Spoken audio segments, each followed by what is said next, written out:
Chapter 5 of 1 Corinthians, written by the Apostle Paul, addresses a serious moral issue within the Corinthian church and highlights Paul's concern for maintaining the purity and holiness of the Christian community.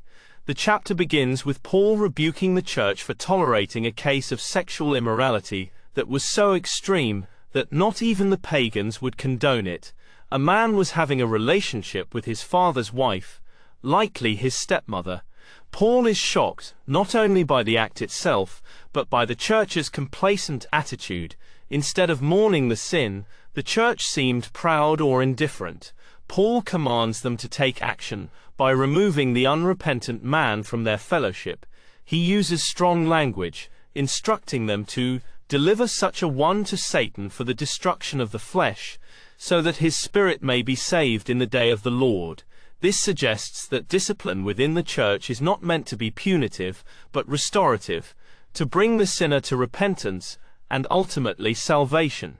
Paul also uses the metaphor of leaven, yeast, to illustrate how sin, if left unchecked, spreads through the whole community. Just as a little leaven affects the whole lump of dough, a single instance of tolerated sin can corrupt the entire church.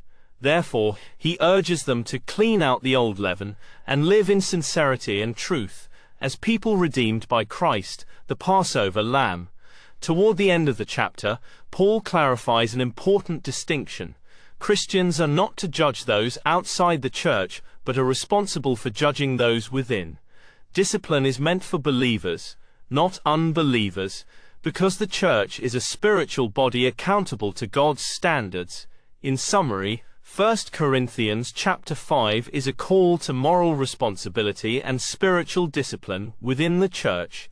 It underscores the importance of upholding Christian values, not out of legalism, but out of love for the individual and the health of the entire body of believers.